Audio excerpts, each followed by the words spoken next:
It's time to think differently about healthcare, but how do we keep up? The days of yesterday's medicine are long gone, and we're left trying to figure out where to go from here. With all the talk about politics and technology, it can be easy to forget that healthcare is still all about humans. And many of those humans have unbelievable stories to tell. Here, we leave the policy debates to the other guys and focus instead on the people and ideas that are changing the way we address our health. It's time to navigate the new landscape of healthcare together and hear some amazing stories along the way. Ready for a breath of fresh air? It's time for your paradigm shift. Welcome to the Paradigm Shift of Healthcare, and thank you for listening. I'm Michael Roberts here today with my co-host Scott Zeitzer. This show is focused on the many ways healthcare is changing and how the consumerization of healthcare is affecting practices. We talk about this topic on a regular basis at p3practicemarketing.com, and we invite you to be a part of that conversation there. Today, we're taking another look at word-of-mouth marketing. In episode 89, we talked about what word-of-mouth marketing looks like for practices today, and we reviewed some of the foundational marketing efforts to reinforce word of mouth, such as your website, your social media, online reviews, and organic search. Today, we want to continue discussing what it takes to truly create a word of mouth engine for your practice. And the question we want to really start with is, how can your practice be remarkable? How can it earn a spot in someone's conversation with their friends, with their family members? What does it take to get there? Yeah, this is a very important and critical point. Whenever we work with a practice, I have a similar conversation. I mean, you're about to spend money to, quote, advertise. This whole concept of all we need to do is just advertise and more people will find out about us, et cetera. It's like, well, yeah, they will. But if you're not taking great care of them, and for all of the doctors and surgeons listening to this, I do not mean what is your skill set regarding how you apply the scalpel, the surgery itself. That's not what we're talking about here. As a matter of fact, it's the opposite of that. It's everything surrounding that actual care. So I just want to kind of jump in with that. I mean, 92% of consumers trust word of mouth more than any kind of advertising. That's according to CrowdRiff, which I think is a great name. CrowdRiff, and generating real word of mouth. Okay. That requires a continual active effort. Okay. So let's kind of parse this down, Michael. I mean, there's a guy named Marshall Steele, orthopedic surgeon, that did quite well for himself. And he was one of the first people to talk about this on a regular basis. Like, guys, you really need to take good care of your patients. And if you take great care of your patients, that's going to bring in a ton of revenue. And he was talking about this way before any kind of online advertising. I think Marshall Steele ended up creating an entire system out of it, selling it to Stryker, et cetera, et cetera. And he then wrote an article in Joey about it, which I've mentioned before, about how he actually went to a different surgeon because they weren't taking great care of him. There's so many components to that. It's like, if you want to be remarkable, Michael, we talk about this quite a bit with people who are interested in it. What are some ways that you talk about with practices about that remarkable side? I think just that component of it being remarkable, we've talked about this in a few different ways, right? We've talked about what's differentiated about the practice, what helps the practice stand out, what is going to cause a patient to choose this surgeon over another, especially one that's just down the street, when you do have such a high level of competition in an area. So what are the things that a practice can do to really stand apart? And this concept of being remarkable, there's a couple of different marketers that talk about this quite a bit. So I definitely want to give credit where it's due. There's a guy named Mark Schaefer that I read quite a bit of his stuff, but he talks about customer service being the core of that word of mouth. And that's kind of what you were talking about there with basically everything that surrounds the surgery. That's right. So it's all the different patient interactions that happen. And we use, different language, but really it's customer service. That's really is what it comes back to. Schaefer had an email where he was talking about how much turmoil, I think for lack of a better word, turmoil so much of the service industry is going through right now. We're in this phase where people are kind of coming back to the office, coming back to various hotels and airlines and all of those different kinds of areas. And to say that the experience is uneven would be a kind way to put it. So there's such a variety of things going on there, politically, economically, so many different things that are kind of happening outside there. So That's not what we're here to talk about, and we're not here to solve. But within that environment, what is your practice doing? Right. What experience is your practice creating in the midst of that? Yeah, think about this, Michael. And I always tell all the surgeons, call the front line. Do not call the back office. Mm-hmm. I know that you can get through to whomever. So we've talked to office managers about how they're really running around with their heads chopped off, right? And guys and gals, if you are running your practice and you're the office manager or you're the physician, and you hear that someone's running around with their head chopped off more often than not, it's not possible for that person to provide good customer service or remarkable service. Actually, just getting the day done is remarkable. But that's not remarkable for the patient, right? So I go back to that story I tell all the time about the sports medicine surgeon who couldn't figure out why he couldn't get any sports medicine cases. And the front desk was saying, sir, they do orthopedic surgery, not sports medicine. That's for medicine. That's for doctors. It's like, well, actually shame on the practice for not training that person, right? I mean, I get it. Maybe they didn't hire the right person, et cetera. But did you empower that person for success? Are there enough people on staff? Now, there are some people who are right now going, I just am trying to get back to normal. That's what you were talking about, with hotels, restaurants, et cetera. It's like, hey, man, I'm just trying to figure out how to make it work. It's like, it's okay. You don't have to hire everybody today, but you better make sure you got enough people on staff, and you better make sure they're trained well. They're empowered to be good at their jobs. This is basic stuff, right, Michael? It is. And there are some different ways to handle that, right? So one way is hiring. We have some friends over at Care Sherpa that actually help out with this kind of process as well. Mm-hmm. So that experience of just getting an appointment booked, right? Just getting that process solidified and making sure that the patient feels confident enough to go through with actually meeting with a doctor, potentially having a procedure, all of that kind of stuff. There are just so many drop-off points. And we've had Jessica on the show before, the head of that company, to kind of talk through some of these things. But sometimes that is a remarkable thing to have happen. Just that the appointment was easy to book, and that somebody answered all your questions for you, and you were actually able to get in to see the doctor in a timely manner. Today, that's actually remarkable, which says a lot about where we're at. It says a lot about customer service in healthcare. And, a long time ago, customer service in healthcare was kind of poo-pooed. It's like, I just need to take good care of them, and that's that. Sure. And it's like, yeah, that's just not the case, especially nowadays. Michael, I know is it Jay Baer? Sure. Right. He's the talk trigger guy, if you don't mind. He's the talk trigger guy. He's trigger guy. I don't know if Jay Baer wants to be called that, but I would bet that he would. I bet he wouldn't have a problem, right? But go ahead, walk us through what a talk trigger is. Yeah. So talk trigger, this is what we're talking about. Being remarkable doesn't just happen. And Jay really dug into that concept, and he's written a book about it, probably written several books about it at this point. But what are the things that are going to help create that remarkability about, I don't know if that's even a word, but we're making sure that your practice is remarkable enough to talk about. So one thing that he's mentioned before as an example is CVS. Okay, so if you've been to CVS and you've gotten the mile-long receipt, and you can, he even had an example of somebody that basically used CVS receipts to function as blinds, vertical blinds on their in their apartment or something. Sure. But it is something that does create conversation. It's something that is memorable about them. Why the heck did I get so much paper from this one purchase? I only bought toothpaste, and now I have 17 coupons on this one receipt. And so that's a good example of being remarkable. But practices don't have to look at that and look for a gimmick. I think that's the big thing to take away. Yeah, we don't have to be tricky about this. He has an article that he wrote on the Convince and Convert website, and where he was going through and he was talking about, actually one of the examples was a practice. And one of the things that he talked about that particular surgeon doing was that on the weekend, he would call all of his patients that had procedures coming up that week and just say, do you have any questions? Is there anything that I can talk to you about that'll help you feel more confident and more comfortable with this procedure? And just that alone, which is no small feat. I mean, that's definitely a lot of empathy there. It's a lot of forethought. It's a very intentional practice, right?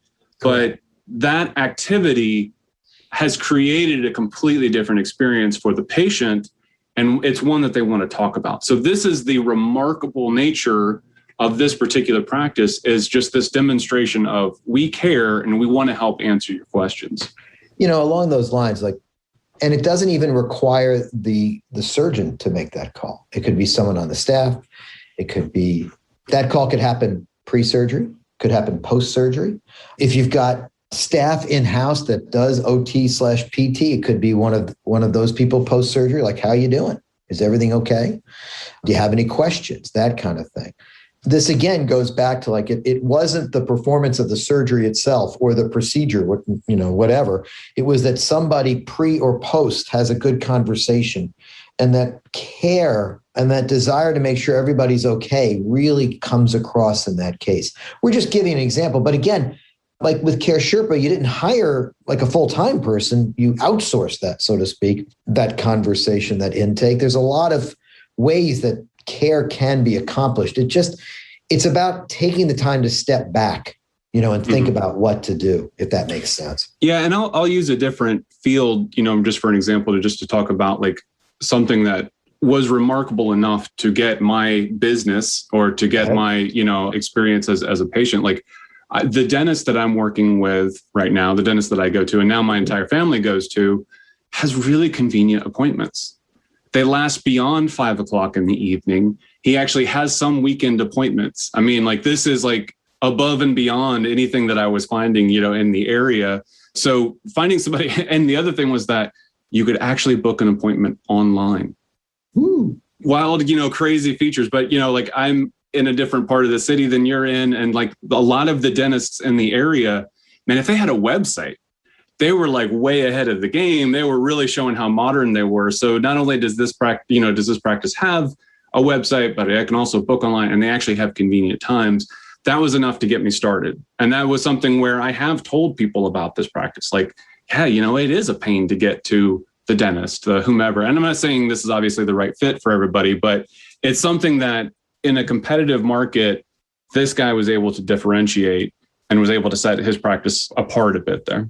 There are some things that dental practices do that work very well to mimic. And there are some things that may not work as well. I mean, if you're in an orthopedic practice where you really are trying to get the right vetting, perhaps an appointment request isn't online, but an appointment request is a good idea, but not automatically make the appointment because, honestly, you don't want the patient with sciatica to go see the hip surgeon, et cetera. But that being said, that vetting process of, hey, I requested an appointment and somebody calls, who's making that call, right? And how hard are they making that call? And what I mean by that is, part one is if somebody making the call has no idea whatsoever, other than they're just trying to book the appointment, well, right off the bat, that's the first date, right? Like you request an appointment and somebody basically who's responsible for intake, the first handshake, shall we say, is someone who's saying 2 o'clock on Tuesday's fine. And it's like, well, that's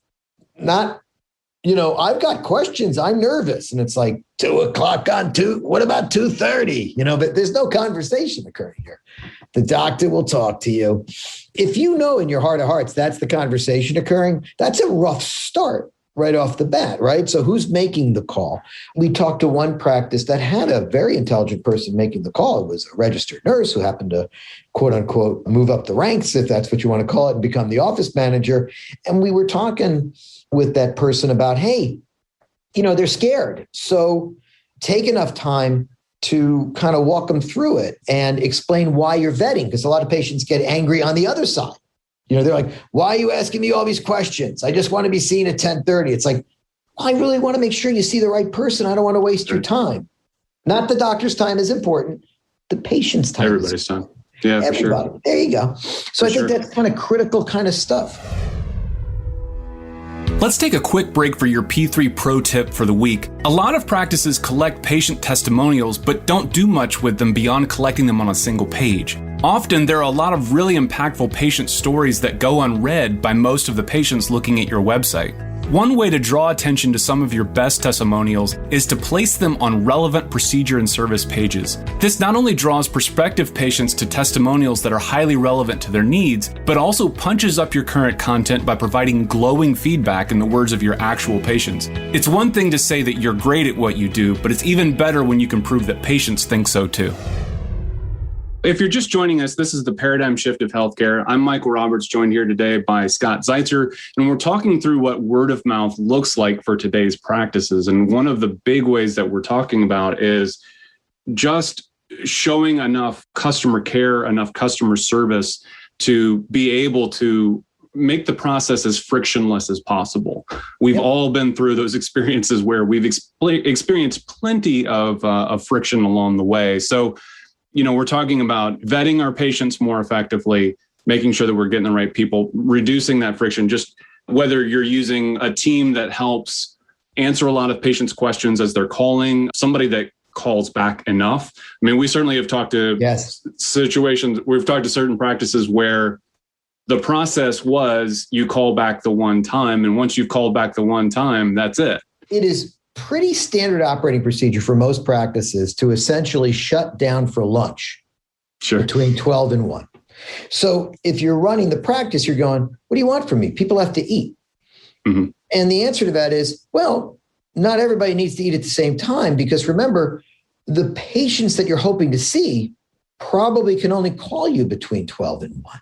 Sure. Right. So if you set up this idea that, well, they'll just have to call me when they call me, if that's your answer, that's a warning sign that you're not being remarkable. You're actually being poor.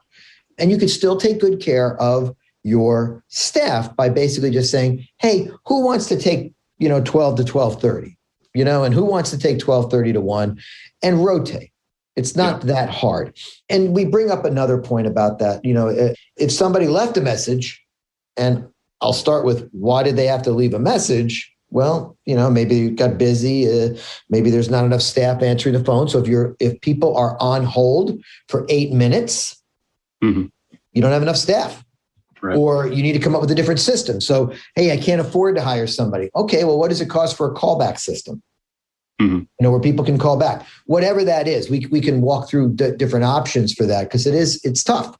I get it. Not everybody has a ton of money just to go hire people and then train them. But those first conversations are so important. One of the things that we've seen, one of the tools that we've used is one called CallRail. I think it's fairly common within HIPAA compliant system, within the healthcare, stratosphere. And there are others that are out there. Absolutely. We get no endorsement from CallRail, but one of the big things that I liked about that particular system is that you could measure week over week. You could measure like a real time period to say, like, where are the peaks at?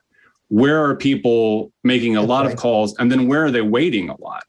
Because maybe we didn't have enough people on Mondays at 2:00.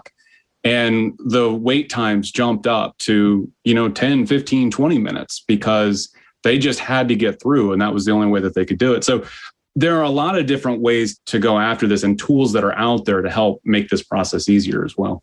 Along the lines of the tools, we could talk about like, hey, look, make sure the person who handles billing has that right balance of making sure you get paid and making sure the patient feels comfortable, that et cetera, because you don't want to be mean in any way about that. But there's a lot of, say, outbound personalized conversation. I put conversation in quotes. I know no one can see me do that. But outbound personalized conversation that can be programmed via the EMR. If you get their phone, their cell phone, and or their email, there's a lot of conversation that can occur. Like, hey, your surgery is going to be in 2 days. So if you don't have somebody who has the time to make the call, you could at least just say, hey, your surgery is in a couple of days. And if you've got any questions, why don't you give, our PA a call, we've got a frequently asked questions page, which is always very helpful. That kind of thing can be extremely reassuring. And so it's a kind of a minimal thing, right? Like, you don't even have to interact. It's like, I've taken the time to create frequently asked question pages on my site. I've taken the time to have a handout or something. Those kind of things can be remarkable in itself. So you don't have to hire another person, right? But you took the time to put some stuff online. And there's so many practices that they've already got the Xerox of the Xerox of the Xerox of the post-procedural, information that you need to know. It's cool. I had a procedure done not all that long ago, and keeping up with a sheet of paper is ridiculously difficult anymore. Like, it's like, well, it's fine. I'll just go find this information online. No, you won't. You won't find it from that particular practice. So like at a minimum, look for some of that low hanging fruit. Can you put these kinds of pages on your website?